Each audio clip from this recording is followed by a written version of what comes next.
Salut à tous et à toutes, bienvenue sur une nouvelle vidéo, une nouvelle review de la chaîne Sensei Nicktoons News. Alors j'espère que tout le monde va bien, j'espère que vous portez tous bien, qu'il n'y a pas de soucis de corona dans vos familles et que vous êtes tous en ultra bonne santé. On se retrouve aujourd'hui pour la suite de mon petit marathon d'ouverture de boîtes, de remontage de figurines qui sont en attente depuis quelques semaines, quelques mois. Et on va se lancer sur la review de ce Yoga en armure V1 mais EX réalisé par Great Toys. On va voir s'il est d'aussi bonne qualité, d'aussi bonne facture que les petits compères V1 qui sont sortis chez la même marque, à savoir le Seiya et le Shiryu. Et on comparera au final avec la V1 en version classique de chez Bandai.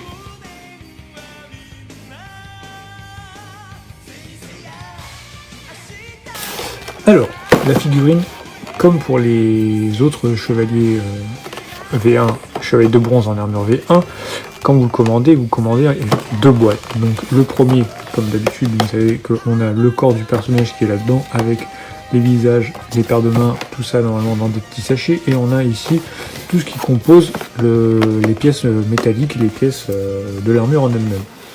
Au niveau du visuel, donc, on a un Yoga habillé dans une tenue sportive, en short, et un peu tenue à la Mark Landers. Derrière vous avez rien du tout, et là dessus une petite référence à la marque Suprême, voilà, rien d'extraordinaire, on passe. Et là donc encore une fois comme pour les autres, vous avez quelque chose de totalement faux bien sûr. Donc là l'unicorne, non c'est pas la unicorne puisque c'est le signe, là des trucs en chinois, là pareil unicorne, la dimension légale pour les moins de 3 ans, mais ici on vous dit que c'est pour un public de plus de 15 ans. Quoi dire de plus sur la boîte? En fait il n'y a vraiment rien, il n'y a vraiment rien d'intéressant à regarder, la petite étoile là, mais bref on s'en fout totalement. Allez, on va ouvrir les boîtes, on va se concentrer sur les boosters à l'intérieur, à tout de suite.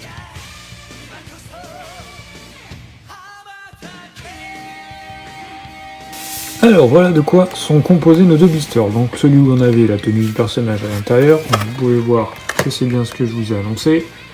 Donc on a le corps qui est caché en fait dans cette espèce de plastique là qui est censé être une tenue de basketteur ou autre là.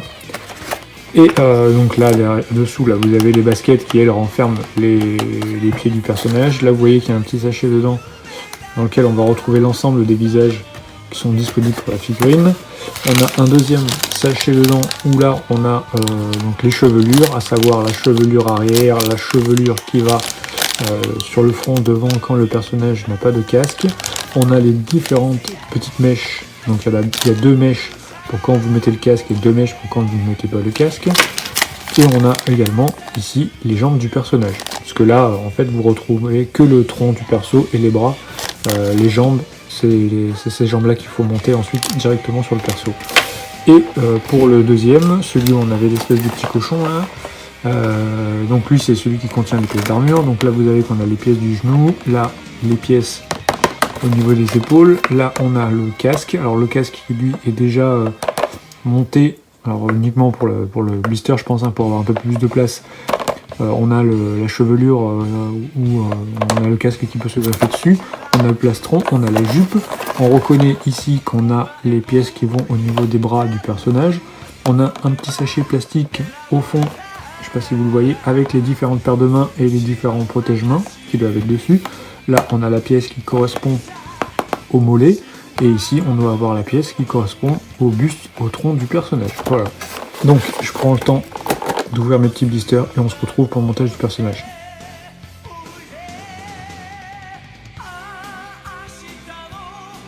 Allez, on est parti, on va commencer à monter donc le Yoga en armure V1. Donc vous pouvez voir déjà, comme pour les autres fois, on a une espèce de petite tenue là qui s'enlève. Vous pouvez passer par-dessous les bras. Alors du coup maintenant ce qui est bien c'est qu'avec ces marques pirates là, on va avoir des espèces de tenues custom là de cuisinier, de footballeur, de basketteur. Je pense que on a une belle panoplie de ce qui est possible à faire, et une bonne quantité de plastique qui nous sert à rien. Faut y aller, hein, parce que même si vous le cassez, c'est pas très grave. De toute façon, vous n'en aurez pas besoin pour la suite. Voilà, donc comme je vous le disais, on se retrouve avec uniquement le tronc du perso. Il va falloir qu'on vienne lui coller sa paire de jambes tout de suite. Donc les jambes bien sûr ont un sens, hein. Jambe gauche, jambe droite, vous allez le voir, parce que là vous prenez donc la jambe avec le petit détrompeur qui est ici pour pouvoir la pièce du genou. Hop, vous prenez les deux dans le bon sens et directement, donc sur la pièce au niveau du genou, je vais essayer de vous montrer, vous allez pouvoir voir qu'il y a des lettres dessus, donc le R et le L, donc la droite et la gauche. Et voilà. De toute façon, vous pouvez même pas vous tromper parce que quand vous allez prendre la pièce en face de vous comme ça, si vous essayez de la mettre de l'autre côté, forcément il y a un moment où ça va pas passer. Hein. Voilà. Donc une fois que vous avez positionné vos deux jambes, vous êtes prêt pour attaquer le reste. Alors comme je vous ai dit, hein, on sent à la manipulation que le plastique n'est pas non plus d'une qualité folle, extraordinaire. Donc il va falloir vraiment faire attention, surtout au niveau de la manipulation avec le temps. Quand même des gros doutes sur ces pièces-là et sur la qualité des plastiques. Donc en prêt, bien sûr, vous devez coller les pieds de vos personnages, donc vous les retrouvez dans des petits sneakers comme ça, des petites sneakers qui sont directement dans la boîte, dans le blister. Alors moi ils n'étaient pas directement sur le perso, je sais pas si c'est normal, si c'était voulu ou si ça s'est décrollé au niveau du voyage. Donc c'est pareil, même principe, vous ouvrez en deux, vous récupérez votre pied à l'intérieur. Et après, je sais pas s'il y a un sens. Je regarde s'il y a une petite lettre dessus. Je n'en vois pas. Donc, que ce soit pied gauche ou pied droit, normalement, il ne doit pas y avoir trop d'incidence si vous vous trompez. Donc, avant de mettre les pieds au personnage, il va falloir quand même qu'on s'attaque à mettre les petites pièces d'armure de côté. Il va falloir les enlever, qu'on les dégrappe de tous les petits cochons qu'on a eu dans le second blister. On va faire ça tout de suite. Donc avant le montage, vous avez une petite première phase de démontage. Alors rien de ouf, hein. Hop. L'espèce de porte-armure fictif là est tout en plastique. Plastique encore plus petit que le plastique du perso, donc tracassez même pas. Vous enlevez tout ça proprement bien sûr. Faites surtout attention aux pièces d'armure. Pas faire d'éclat. Ah, par contre, le plastron, lui... Ah si, il est en métal. Je croyais qu'il était en plastique, mais non. Voilà. Et voilà. Donc tout ça, ça ne sert strictement à rien, et ce n'est même pas représentatif d'un porte-armure du signe. Donc, poubelle. Que j'ai mes premières pièces d'armure, on va pouvoir commencer le montage. Donc, jambe gauche, jambe droite au niveau du mollet. Hop. Donc, la première pièce... Voilà, donc une pièce, elle, totalement en métal. Là aussi, hop. Là, par contre, il y a un sens, hein, puisque les ailettes du signe, vous voyez que quand je la mets en face de vous, vous voyez qu'elle a tendance à partir légèrement sur ce côté-là. Donc, forcément, ça veut dire qu'elle vient de ce côté-là du personnage. Donc, la deuxième, forcément, vient dans l'autre sens. Et là, vous pouvez déjà, après, fixer vos pieds. Alors, les pieds sont ultra raides, hein. Pour rentrer dans le trou, il faut vraiment y aller. Et pousser progressivement parce que on a vraiment l'impression que le plastique va céder d'un moment à l'autre. Hein. Là, donc j'ai réussi à rentrer les pieds de mon perso. Donc c'est un petit peu délicat, comme je vous l'ai dit, il faut qu'on force mais pas trop, il faut trouver le juste milieu, le juste équilibre pour ne rien casser. Hein. On continue avec les pièces du genou. Donc voilà comment elles se présentent. Et là, vous vous rendez tout de suite compte que celles-ci sont vraiment très différentes du design que l'on a sur la Mid-Close V1 de yoga de chez Bandai. On regardera ça en détail plus tard. Hop, donc il n'y a pas de sens gauche-droite, donc vous pouvez y aller. Donc par contre, celles-ci, elles ont vraiment tendance à ne pas rentrer. Voilà. La preuve, ça va être peut-être un petit peu les pièces de la galère. J'essaie de les inverser pour voir si ça y a du mieux. Mais j'ai pas l'impression. Donc je crois qu'on va remettre cette pièce-là à peu près toutes les 2 minutes. Ce qui va être très long, très chiant. Évidemment. Je vais m'abstenir de les mettre maintenant. Je les collerai directement à la fin. Alors je vais continuer le montage. On va s'attaquer à la jupe. Donc la jupe du perso. La voici. Donc on reconnaît bien la jupe du signe, yoga. Par contre, petite particularité, je vois, c'est que les pans de la jupe ont, comment dire, ont un look, un design qui est un petit peu différent de celle que l'on connaît chez Bandai.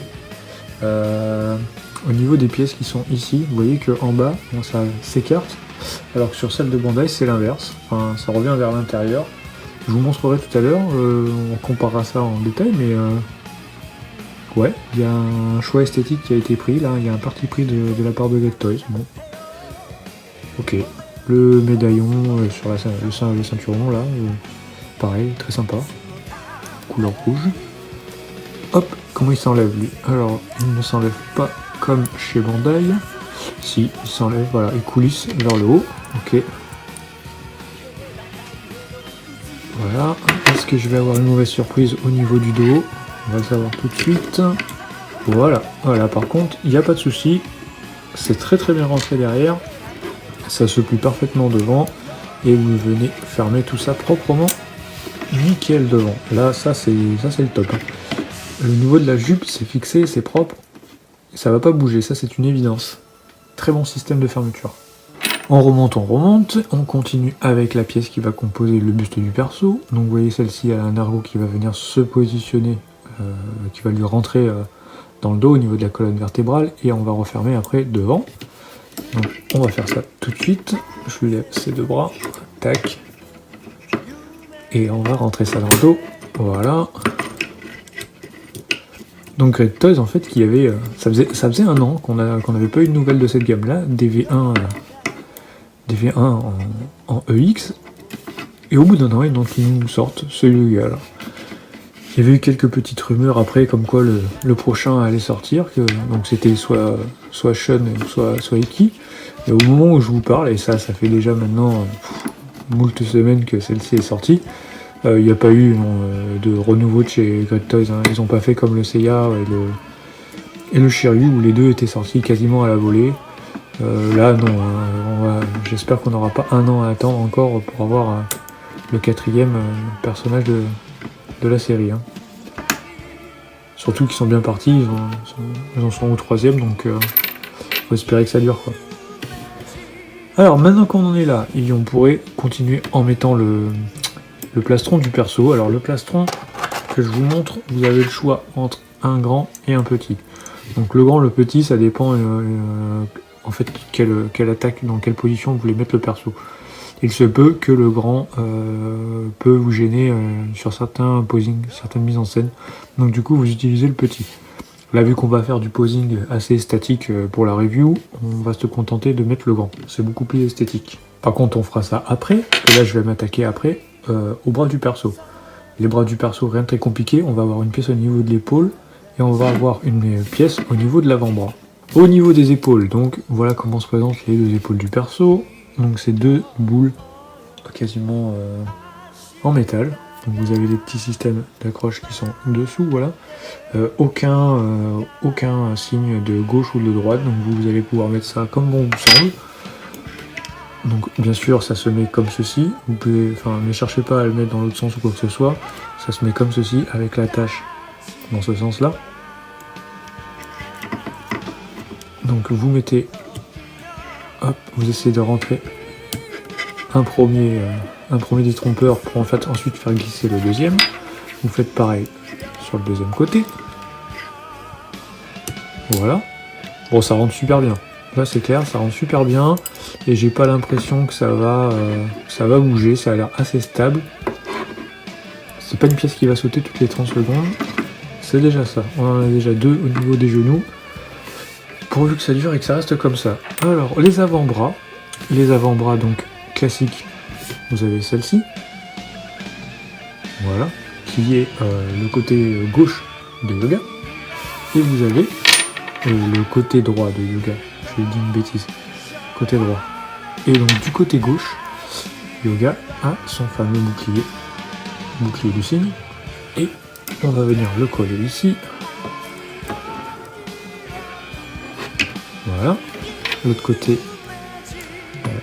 c'est comme ça. Voilà. Donc après, donc le personnage commence déjà à prendre forme. Hein. C'est déjà, on se rend compte. de l'esthétique générale du perso, et ça a l'air de très bon augure. Ça a l'air d'être du bon travail. On va regarder ensuite au niveau du petit sachet. Qu'est-ce que l'on a à l'intérieur, puisque là on en est au positionnement des mains. Donc bien sûr, ce qui est inévitable et nécessaire, ce sont les protège-mains. Donc vous pouvez voir qu'on a 2 paires de protège-mains, 2 pour les mains gauches, 2 pour les mains droites. C'est devenu la norme presque en fait, et même chez Bandai, c'est toujours ce qui est fait. Donc il y a toujours 2 paires de protège-mains. Voilà. En termes de mains disponibles, vous avez la première paire de mains, qui est celle avec les poings fermés. Voilà. Donc ça, c'est les paires de mains que l'on a sur toutes les Myclodons du classique. Et on peut voir que au niveau définition, au niveau du paint, c'est assez propre, même si ça aurait pu être un poil mieux, on a eu pire. Donc on peut s'en contenter. Ça peut faire le taf, ça peut faire le job. Voilà. On a une autre paire de mains avec des mains ouvertes, comme ceci. Voilà. Les doigts tendus, écartés. Donc bien sûr, vous en avez 2. Hein. Comme je vous dis, c'est une paire de mains. Hein. Vous avez après une paire de mains avec les doigts semi-ouverts. Comme pour des mains qui sont sur le point de faire une préhension. Donc toujours pareil, toujours la même qualité, toujours le même soin qui est apporté au niveau de la réalisation du paint. Là vous pouvez voir que sur celle-là, c'est un petit peu dégueu, c'est pas top. Sur l'autre, ça le fait moins. Ouais. Elle a l'air d'être plus travaillée, ouais. Moins de bavure, moins de couleur, ça passe. Et vous avez une paire de mains qui vous permet de faire l'attaque, l'exécution de l'aurore. Donc avec les 2 mains jointes, les 2 mains, les 2 poignets. Voilà, ici les 2 orifices. Et voilà, donc on va partir sur une pose simple avec les poings fermés tout simplement. Et une fois qu'on est prêt, on peut venir après les coller, les emboîter sur le perso. Voilà, ça rentre assez bien, pas de souci. D'un côté, ça va pas claquer, mais bon, c'est rentré. Là, faire attention parce que le bouclier nous gêne un petit peu. Hop, ah là ça a claqué. J'aime bien moi. J'aime bien quand ça claque parce qu'au moins on sait que la pièce est dedans. Il n'y a pas de surprise, on n'est pas en train de se demander si c'est rentré à fond ou quoi que ce soit. Il n'y a pas de surprise. J'essaie de le faire tenir droit, mais je crois que je dois avoir un pied qui est plus haut que l'autre. Enfin, j'ai du mal l'enfoncer. J'ai dû enfoncer un pied plus profond que l'autre. Il y en a un qui ne doit pas être arrivé en butée jusqu'au fond. Ça fait que mon personnage a un petit manque d'équilibre. On poursuit donc avec le plastron. Donc plastron, ça doit être assez simple à mettre en place, et ça l'est. Voilà. Et on va s'attaquer ensuite à la partie de la tête.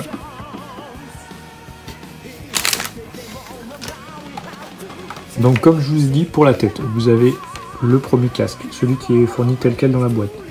Donc le casque de yoga, ici, en armure vert. Voilà. Avec une petite chevelure qui est venue déjà greffée dessus, c'est la chevelure, celle qui a un trou sur le front là.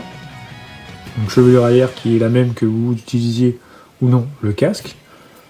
On peut voir que au niveau du sculpte des cheveux, c'est chouette. C'est du très très bon boulot. Il n'y a pas de problème de bavure, de couleur, ni quoi que ce soit. Hein. C'est du bon taf qui a été fait, à part juste ici là au niveau de la mèche. Ça doit être du dégrappage, ça je pense. Mais ça va. Ça reste légèrement perfectible, mais c'est du très très bon taf. On a donc la pièce qui vient, elle, sur le devant. Donc la mèche de devant sans l'utilisation de casque. Cheveux nus au vent. Donc 2 paires de mèches. Mèche gauche, mèche droite. En fonction de comment vous mettez le personnage. Soit avec casque ou soit sans casque. Voilà. Vous voyez comment elles sont faites. Elles sont chouettes, hein, elles sont jolies. Hein. Elles mériteraient un poil plus de détails peut-être. Mais on va voir ce que ça donne sur le rendu sur le perso. Rendu général du perso. Il y a moyen d'avoir quelque chose de bien. Premier visage. Un visage hurlant. Visage d'attaque. Donc, au niveau des yeux, le bleu de yoga, les sourcils jaunes, une bouche ultra bien réalisée. franchement, ouais, magnifique. On a vraiment un sculpte du faciès de yoga qui est absolument magnifique. Hein. Là, il y a vraiment aussi un super boulot qui est fait. C'est chouette. Deuxième visage.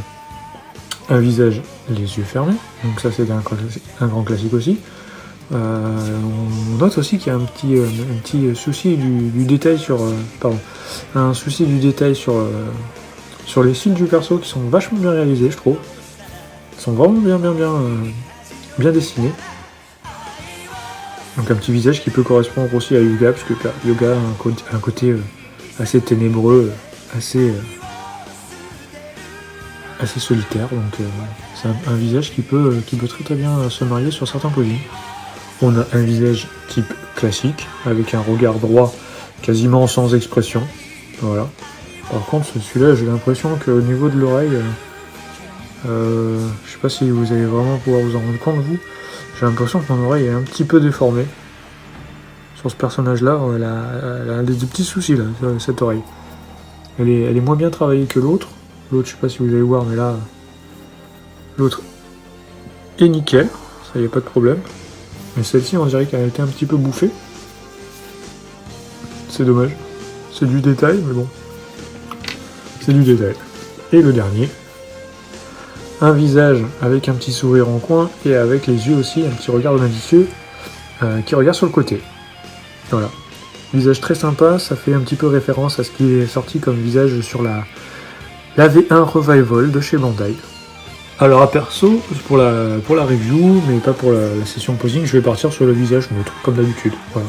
C'est le visage que j'ai opté aussi pour la version classique de chez Bandai, pour la comparative. Donc en mettant ces deux visages-là, on pourra vraiment se faire un point de comparaison, un comparatif sur la qualité des visages.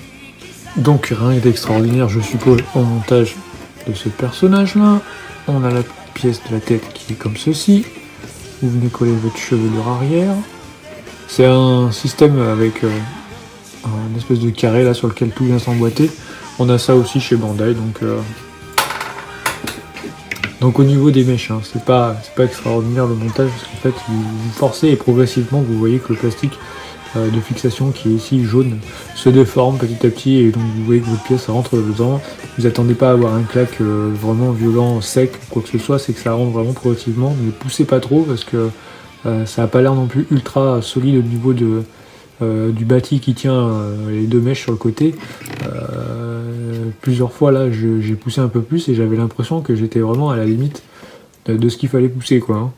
Et voilà donc mon yoga qui a eu sa tête qui est venue directement se greffer sur la partie haute de son corps. Donc il ne nous reste plus qu'une seule pièce, à savoir la pièce rotor de tout à l'heure, les pièces des genoux. Alors j'espère que maintenant elles vont avoir tendance à tenir un peu mieux. Si je les mets dans le bon sens déjà, forcément ça sera plus facile. Alors ça va être vraiment un sketch. Je me demande s'il va pas falloir que je sorte la pâte à fixe, parce que là c'est SOS, quoi. Vous voyez que je force, mais ça ne rentre pas. Hein. Je me mets bien en face, sans problème. Et je vais essayer de sortir un peu plus le genou en avant, voir si ça peut aider. Bon, alors le premier est mis. J'ai pas l'impression qu'il tienne de façon optimale, mais bon, s'il peut nous laisser tranquille pour la review, ça serait sympa. Donc se colle le deuxième. Ok. Donc mes deux genoux sont positionnés et ils peuvent tomber d'un moment à l'autre, hein, ça je vous l'avertis. Il faut que je regarde surtout au niveau des pieds de mon perso, parce que là il y a un réel souci quand même, j'ai l'impression qu'il est boiteux, quoi. Alors on peut faire la petite blague du canard boiteux, ouais c'est clair, par rapport au signe du perso, mais c'est pas le cas. Enfin, ça serait bien qu'il soit bien sur ses pieds, sur ses pattes, et qu'il n'ait pas ce souci-là d'équilibre, surtout quand il va être positionné quelque part en vitrine, et qu'il se casse pas la tronche tous les 3-4 matins. Alors, maintenant qu'on a fini de monter, on va essayer de regarder un peu plus en détail. Regardez ça, il est quand même très très beau.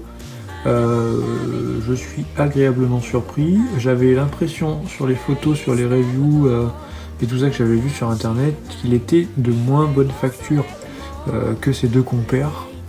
Yoga et Seiya et Shiryu, mais je me suis complètement trompé. En fait, il est vraiment super beau.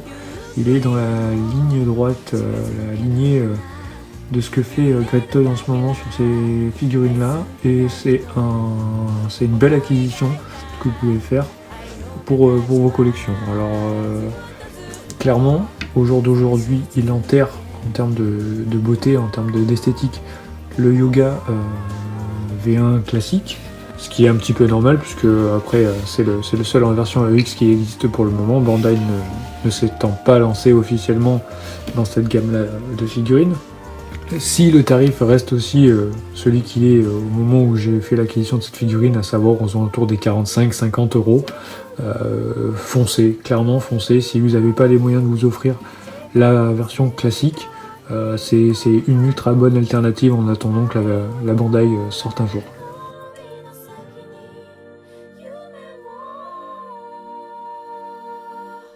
Donc comme je vous l'avais annoncé dans l'introduction de la vidéo, on va essayer de le comparer maintenant avec celui-ci, à savoir le Yoga V1. Donc ça c'est le V1 Bandai, la toute première édition, c'est pas le premier, c'est pas le Revival, pardon. C'est le tout premier, quoi, celui qui est sorti, je sais plus quelle année, c'était 2010 je crois, bah oui 2010 c'est marqué sur la boîte, j'ai rien dit. Donc voilà, cette figurine a 10 ans, il y a eu une Revival qui est sortie, je crois que c'est en 2019, donc il y a eu un visage amélioré comparé à ce que l'on a ici aujourd'hui. Mais vous pouvez voir qu'il y a un réel gap qui existe entre ces deux versions-là.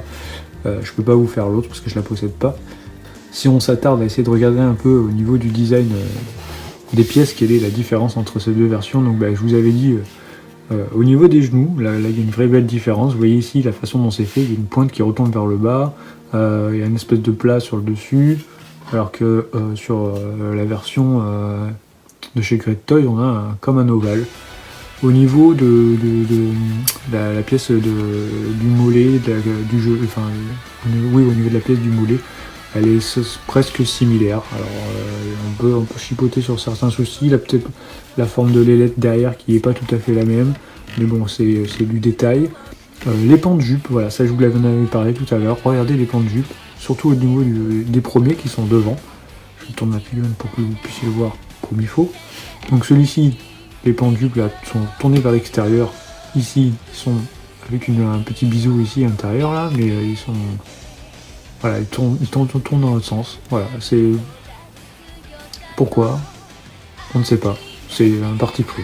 Au niveau du plastron, on peut voir que les gravures sont plus prononcées sur la version Great Toy que sur la version Bandai, puisque la version Bandai, elle, le plastron est en plastique, donc forcément c'est un peu plus difficile.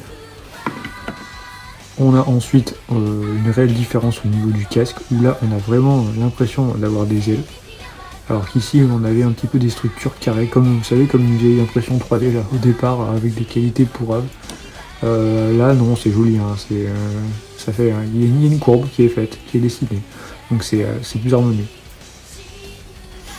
Au niveau des épaules, on est sur quelque chose de quasiment similaire, donc rien à dire. Au niveau du bouclier, le design est légèrement différent. Vous voyez qu'il est un peu plus prolongé sur la version Bandai et un peu plus court sur la version Great Toys. Au niveau du main, du poignet. Et voilà, c'est à peu près tout. Hein. Surtout la grosse différence. Donc c'est au niveau des visages, bien sûr. Là, il n'y a absolument pas photo. Enfin, bien sûr, il y a eu 10 ans d'écart, il y a eu la version EX, les gammes EX qui sont apparues. Donc lui, forcément, il fait un petit peu vieillot dans la vitrine, mais on l'aime quand même, quoi. Ça fait partie des premières vitrines sur les premières figurines sur lesquelles on a kiffé, on a fondu. C'est pour ça qu'on les a acquis. Et lui, clairement, là, c'est plusieurs niveaux au-dessus. Hein. C'est pas un cran au-dessus, c'est plusieurs crans au-dessus. Et on n'allait pas se quitter, bien sûr, sans faire un petit point sur les différentes figurines qui existent maintenant sur la gamme de chez Great Toy. Donc je vous rappelle qu'en premier, on avait eu ce Jabu, la licorne, donc en coloris mat, qui est ce qu'il est en fait. Il est pas au niveau des designs de l'armure, il est très chouette. Au niveau du visage, il est à revoir, et au niveau du coloris, là, il est clairement à revoir parce qu'il fait tache au milieu des autres. On a eu un Ichi qui lui et de toute autre facture, puisqu'au niveau du visage, au niveau de la chevelure, il est parfait. Au niveau du coloris, il est quasiment fidèle à ce que l'on connaît de l'anime Senseiya. Pour être en version EX, je pense que là, sur lui, Bandai, ça va être compliqué de faire mieux. On a eu bien sûr le personnage principal, le personnage emblématique de la série, donc Seiya de Pégase. Une très très belle figurine en version EX V1. Et on a eu ensuite Shiryu, donc Shiryu pareil, Shiryu de la balance en version V1. A savoir que Shiryu et Pégase, ce sont deux figurines quand je vous ai déjà chroniqué, déjà fait une review sur la chaîne, donc je vous invite, si vous êtes intéressé, à aller jeter un coup d'œil à ces deux vidéos. Voilà, on va s'arrêter là pour aujourd'hui. Je pense qu'on a fait le tour du sujet, on a fait le tour de la question. Très très bon point, franchement, presque que du positif pour ce yoga, à part ces deux pièces du genou qui ne font que tomber. Vous le voyez pas, mais là, à chaque fois en off, quand je déplace une figurine ou que je le déplace lui, à chaque fois les pièces tombent. Donc c'est vraiment un point, le point le plus horrible de la figurine, mais là vraiment c'est un très très gros point négatif parce qu'elles ne tiennent absolument pas du tout. Elles vont forcément être patafixées parce que sinon elles vont tomber toutes les 5 minutes et tomber sur le carreau là-bas, ça va faire un bruit fou, ça va m'agacer à chaque fois. Donc là ça va être patafix obligatoire. Il est temps pour nous de se quitter, j'espère que cette review vous aura plu, j'espère qu'elle vous aura donné envie, ça aura suscité l'envie d'achat de cette figurine là. Surtout ne dépensez pas une fortune pour ces figurines là, ce sont des figurines non officielles. Donc s'il vous plaît, restez raisonnable dans vos achats, ne dépensez pas une fortune pour des versions non officielles. On croise les doigts, on espère peut-être qu'un jour Bandai nous sortiront l'équivalent de ces figurines là. Donc elles peuvent temporairement faire le taf à la place d'une version officielle. Donc je vous remercie tous d'avoir regardé cette vidéo, j'espère qu'elle vous aura plu. Moi j'ai pris un réel plaisir encore une fois à la faire. On se dit rendez-vous très bientôt pour une nouvelle figurine. Quand je dis très bientôt, c'est très bientôt. Vous avez vu qu'il y a eu très peu d'écart entre les deux Chevaliers d'Or en version ECE et cette review ici. Donc je vais essayer de tenir le rythme et je vais essayer de faire du boulot comme d'habitude. Merci à tous, portez-vous bien et à bientôt les amis. Ciao.